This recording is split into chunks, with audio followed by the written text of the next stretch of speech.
Salve maravilhoso! Mais um vídeo aqui no canal de Ciências da Natureza para o Enseja, o nosso canal simplesmente natural. E hoje nós vamos comentar sobre o quê? Sobre tudo aquilo que nos cerca.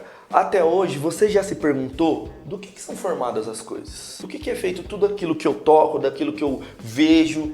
Então, eu acho que uma das perguntas mais legais da ciência, que ela tenta há muito tempo responder, é essa. E cientificamente falando, para você começar a entender isso, tudo que está à nossa volta, em ciência, é caracterizado, é classificado em dois grupos de coisas. O primeiro deles, tudo que está à nossa volta ou é matéria ou é energia, certo? Olha que coisa maravilhosa. Então, tudo que está na sua volta é formado por matéria ou energia. Então, se você já começou a curtir a ideia desse vídeo, já deixa aquele seu like. Se você não é um inscrito, se inscreva no canal. Lembre-se de me seguir nas redes sociais, no meu Instagram que está sendo colocado para você aqui agora. Me segue lá, que lá sempre eu dou dicas a mais para você sobre os conteúdos de ciências da natureza do Enseja. Ô professor, mas o que é matéria? O que é matéria? Matéria, pega essa definição, é tudo que tem massa e ocupa lugar no espaço. Ou seja, a grande maioria das coisas que nós podemos tocar, que são palpáveis para nós, é composta por matéria. Agora pensa comigo, como que eu consigo definir o que é matéria, já que agora há pouco eu falei que tudo que está à nossa volta ou é matéria ou é energia? Bom, primeiro pela definição, matéria é tudo que tem massa e ocupa lugar no espaço. Então olha só, nós vamos comentar agora sobre as propriedades da matéria. O que são propriedades da matéria? É aquilo que você usa para determinar se aquilo que você está observando é matéria ou não. Beleza? Para a gente poder classificar. Então falamos um pouquinho sobre as propriedades gerais da matéria. Como a definição já diz, tudo que é matéria tem massa e ocupa lugar no espaço.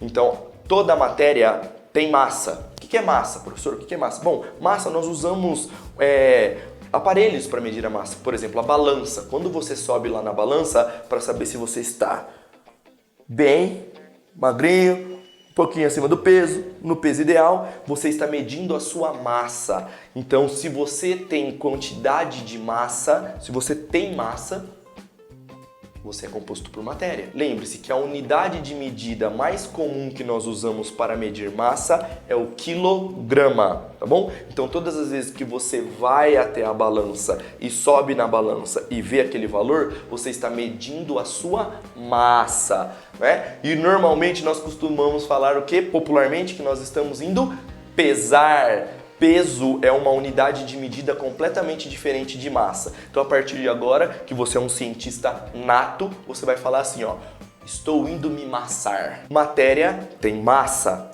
Além disso, ela ocupa lugar no espaço. O que é ocupar lugar no espaço? É ter volume. Quando você coloca, por exemplo, um líquido num copo, ele ocupa um certo volume. Por exemplo, você tem um copão lá para tomar o seu leitão, certo? Ou a sua cocona, ou qualquer coisa que você gosta de beber. E você enche o seu copo lá, aquela medida do copo de 500 ml ou meio litro vai fazer com que aquela massa, aquele líquido ocupe o volume do copo, certo? Então, tudo que é matéria ocupa um lugar no espaço, que é o volume, beleza? E a unidade de medida de volume, geralmente, que nós usamos é o litro ou o mililitro. Existe mais uma propriedade geral da matéria que toda a matéria tem em comum, que é a capacidade de se manter no seu estado de movimento. Isso se chama inércia. A inércia significa assim, ó, pensa comigo assim, ó. Se você tem um objeto parado, ele vai continuar parado, a não ser que você vá lá e pegue ele, ou você empurre, ou você derrube sem querer. Mas todas as vezes que você tem algum objeto em algum lugar, ele sempre vai continuar no estado que ele está, a não ser que alguma força seja aplicada sobre ele. Por exemplo, você aí que tem o seu carrão. Quando você vai sair com o seu carro sai do lugar se você não ligar o motor, se você não pisar no acelerador e ele sair andando? Não, então você está aplicando alguma força que é gerada lá pelo motor do carro para colocar ele em movimento, certo? Ou às vezes não tem gasolina, você tem que empurrar, né? Mas mesmo assim, mesmo empurrando, você está aplicando uma força sobre o corpo, sobre o carro. Agora, se você não aplicar força nenhuma, você chega na sua casa, guarda seu carro na garagem. Ele lá na garagem paradinho, vai continuar parado. Tanto é que no outro dia você vai lá pegar o carro para ir trabalhar de novo, ele está lá parado no mesmo lugar. Ou seja, a inércia é uma outra propriedade da matéria que fala da conservação de movimento. Se um corpo está parado, ele tende a continuar parado. Se ele está em movimento, ele tende a continuar em movimento. Ó, essa é uma sacada. E quem aqui já andou de ônibus e quando o ônibus deu aquela freada, você estava meio desatento, que você estava em pé segurando lá e você foi para frente. Quase caiu no colo de alguém que estava sentado. Por que que isso acontece? Isso acontece porque o seu corpo estava em movimento. E a tendência do seu corpo é continuar em movimento quando o ônibus freia. Você fala assim, professor, mas meu corpo estava em movimento junto com o ônibus. Exatamente. Só que o seu corpo não sabe que o ônibus parou. Ele só soube depois que você acabou indo para frente. Então, quando você é colocado em movimento, a tendência do seu corpo é continuar em movimento, certo? Por isso que quando o ônibus freia repentinamente, você acaba indo para frente. Olha que legal. Essa propriedade da matéria, da inércia, explica a necessidade do uso do quê? Do cinto de segurança. Por quê? Você está em movimento. Caso ocorra algum acidente, quando você está em movimento junto com o carro e aconteça alguma colisão, algum acidente, a tendência do seu corpo é continuar em movimento. Se você não tem o cinto de segurança para te prender no carro, seu corpo é jogado para frente, você pode acabar sendo lançado para fora do carro. Olha que perigo isso. Por isso a necessidade de você usar o cinto de segurança para respeitar uma lei, não é? Uma propriedade da matéria, que é o quê? A da inércia. E se um corpo está em movimento, ele tende a continuar em movimento. Uma outra propriedade geral da matéria, que toda a matéria tem, é a impenetrabilidade. A impenetrabilidade é muito simples de você entender. Impenetrabilidade é o seguinte, ó. Dois corpos não ocupam o mesmo lugar no espaço. Simples assim. Como assim? Sabe quando você tromba com alguém? Por que você tromba com uma outra pessoa? Porque os dois corpos não conseguem ocupar o mesmo lugar no espaço. Quer ver um outro exemplo? Fecha uma porta. Tenta atravessar. Você consegue atravessar a porta? Consegue atravessar a parede de um lado para o outro? Não consegue, justamente por causa dessa propriedade da matéria. Dois corpos não ocupam o mesmo lugar no espaço. Beleza? Entenderam até aqui? Então, só para a gente fechar essa ideia, um resumão, ó. Propriedades gerais da matéria. Toda matéria tem massa, volume, toda matéria tem a propriedade da inércia e toda matéria tem a propriedade da impenetrabilidade. Existem outras propriedades da matéria, mas essas são as principais que eu quis comentar aqui com vocês, tá bom? Agora, pensa o seguinte, para eu classificar as coisas como matéria, eu sei que ela precisa cumprir pelo menos essas propriedades que eu comentei com vocês. Agora, como que eu diferencio um tipo de matéria de outro, um tipo de material de outro, uma coisa da outra? Como que eu já sei, ó, todas elas têm essas características que eu comentei. E agora, como que eu diferencio? Como que eu diferencio, por exemplo, o álcool da água?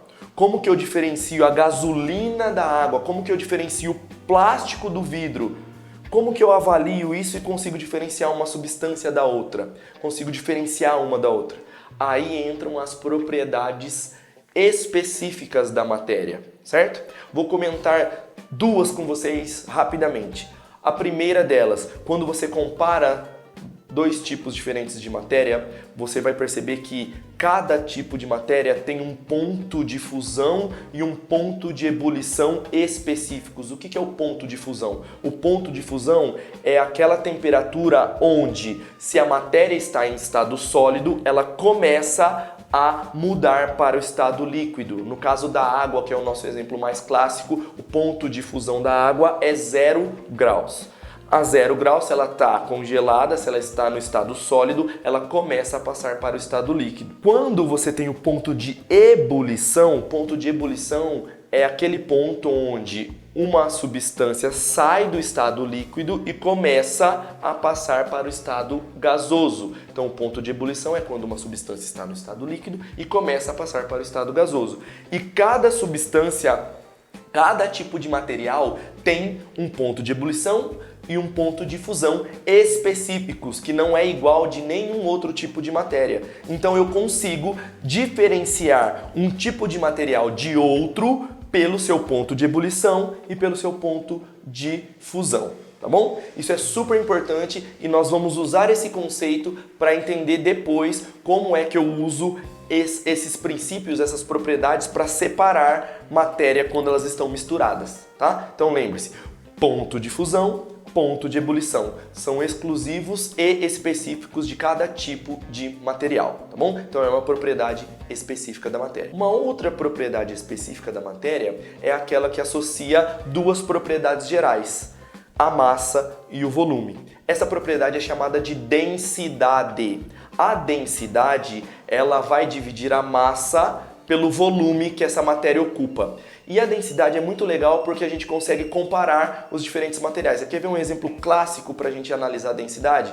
Quando você pega um copo, um recipiente e coloca água e óleo. Se você reparar, água e óleo eles não se misturam porque eles têm propriedades químicas diferentes. Só que sempre um vai ficar embaixo e o outro vai ficar em cima. Tenta fazer esse experimento na sua casa e olha quem fica embaixo e quem fica em cima.